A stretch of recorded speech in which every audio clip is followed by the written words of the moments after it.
Okay, so first things first is what is structure? So when market is trending in a direction, so this is how a bearish structure will look like. And if it's bullish, it'll be like this, right? So this one will be a break of structure, and this one will be a break of structure. So this is how we determine that, price is bearish or bullish. So if we go lower highs, lower lows, that eh, lower high and lower low, that is bearish. Higher highs, higher lows, bullish. So how do you enter a continuation? So in SMC concepts, what is believed is that order blocks or demand zones, supply zones are the ones that are the point of interest that people are willing to buy, the price that people are willing to buy at or sell at. So ideally what we're looking for is, let's say this creates a low like that, right? So there will be a valid demand supply zone over here in a bearish context. So this will be the supply zone. So ideally, this is the price that people are willing to sell at because the price is good. So that's the concept. So ideally, how do we look for an entry is perhaps there is a supply zone, then we will just short from here, covering the zone, then we'll just look to target the next low that it came back. So this will be a bearish context, and for bullish context, it will be like this.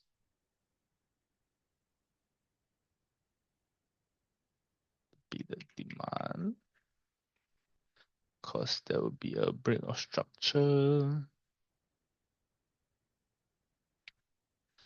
So actually, so a demand or a supply zone occurs when that zone caused a break of structure or an internal break of structure. There are some clear differences between break of structure and internal break of structure. We'll get to that later on. So since there's a break of structure here, this would be the demand zone that we'll be looking to enter from, the most recent one. However, do be prepared that price can just punch through and go for the below zone. This is what we call a failed break of structure, because this demand zone failed to hold, but the low one held. So yes, this will be a bit tricky to navigate because it can be an order flow shift, but yet at the same time it could be looking to tap the lower demand zone, and this can be used as inducement, liquidity to take out before it continues higher. So there are two different positions that you can take. One is perhaps you can take like that, targeting like that, right? Or if it fails to hold, but the demand zone below holds, what we can do is you enter like that and target that. So there are two. So that leads us to the next question. How am I supposed to know which zone will hold, which zone will not hold? And that is where our drop comes in. So when price enters a zone, what we're looking for is, okay, let's say this is the 15 minute, okay? 15 minute. So that, like that. Okay. This would be a bullish example.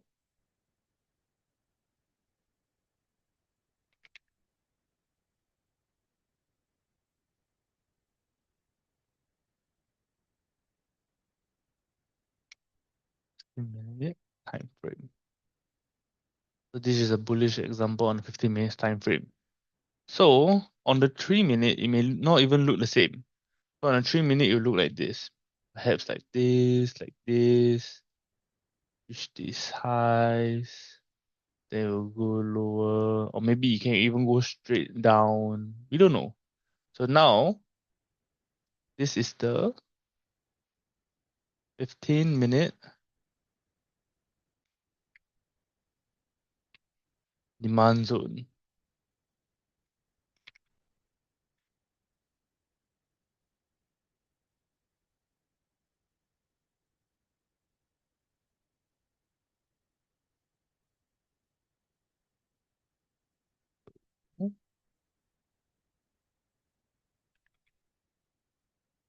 So this is how it could look like on the 3 minutes. Now you might be like, there's so many zones that price can enter off. This cause a break of structure. This cause a break of structure. Why not enter off the lower time frame? You can. I'm not saying you can't, but you can get mixed up in the lower time frame.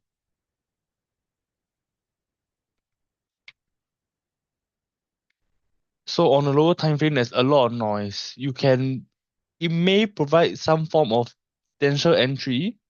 However, you're quite high in the leg to even you gotta zoom out and see where you are on the higher time frame. So on the lower time frame, it looks like yeah, these are good spots. I want to enter here. Price will not even tap you in. It can just run and leave without you. You can just continue. That's what price do. We don't know where price is going to go. We don't know what it's going to do. So what our job is to identify the high time frame zones that we can enter off. So this is what it looks like on the lower time frame. So the current strategy is that you can enter straight off the demand zone if it's pro trend. On the left, you see it's still in a bullish trend. So you can look for rejection or you can look for entry here. Then you can just enter like that.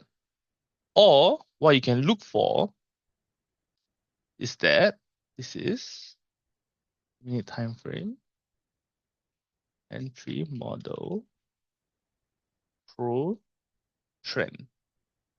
Okay. So sometimes price may not even follow trend. So if let's say if it's tapping a higher time frame zone where maybe on a 3 minutes start to turn bearish, what we can look for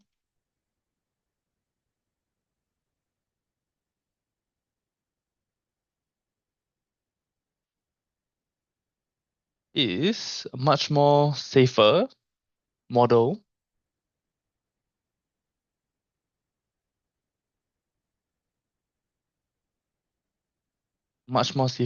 yeah.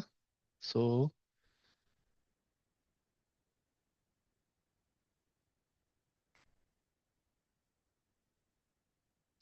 how can we make this safer? The way to make this safer is to wait for order flow shift again.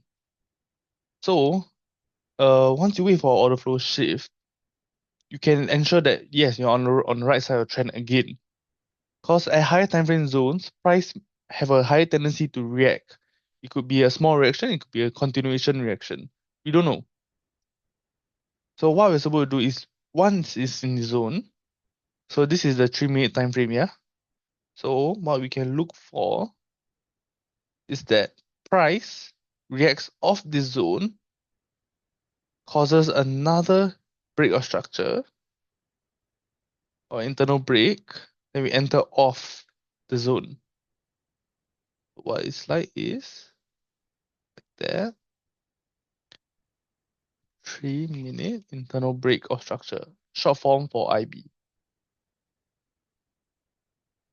So then this will become a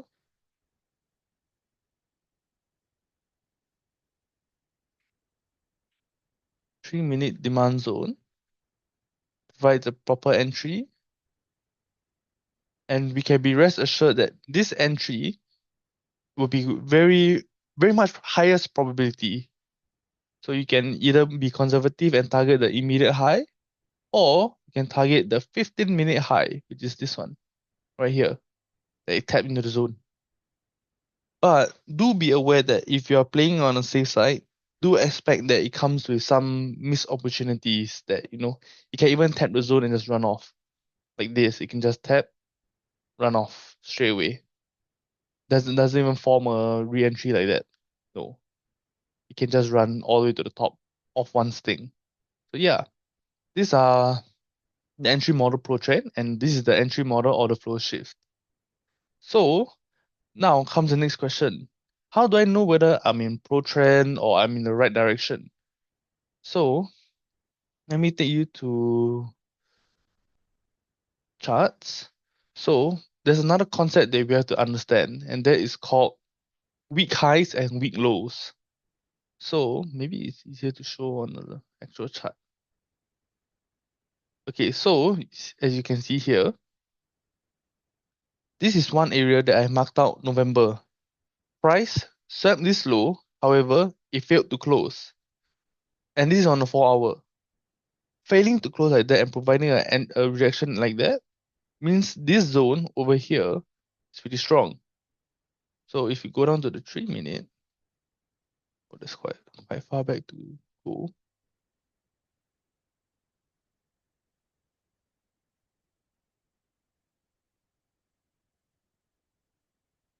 Oh, we can't go back that far. Okay, never mind. We'll just go to a more recent one. Let's just look within the last month, okay? So, as you can see here, price took out this low, yeah. It did close below. However, after tapping here, did it continue lower? No. So what this means? This means that this is a weak high, and potentially even this is a weak high. Because this failed to close below. So if you draw your structure, goes down, goes up, goes all the way down. Then you got your ranging, whatnot. Then you see it ranged internally. Then it took out the lows. So you might be thinking, hey, it closed outside on the 4 hours. But if you check on the daily, there's a nice rejection candle the next day. So what does that mean? Price is not looking to go below at the moment. It's probably looking to take something higher. You can see all this trend line liquidity. That's probably what price is trying to do. Take out this. But we don't know, how far higher it's going to go. So our job is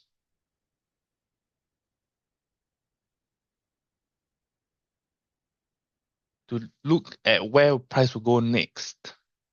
We're not predicting. We're just looking to see where it's going. So these are potential areas that it could go. Because right now to the left, how is we going to know that prices are going to go below, right? You're going back to April, there's nothing below. So with this, after this rejection, then we're going to go down to the 15 minute. So you see it failed to close below. And what does it show? The internal shift of internal break of structure. This is your structure, right? Then it closed above. What does that mean? This is your 15-minute internal break. And this would be your 15-minute demand. Now you might be asking me, hey, didn't you say just now, like, the low is the demand zone? Yes. However, you look at this part, this is the last bearish candle that caused a break of structure. And demand zones are usually for in a bullish direction, rejection, the last red candle would be the demand zone. So this is where we will potentially enter off. Then since we're playing on a 15-minute time frame, you're probably looking for a nice rejection candle. So what you can do is, how many pips is this? 6 pips. Not looking too good. Go down to the even lower time frame and look for a entry model. There you go.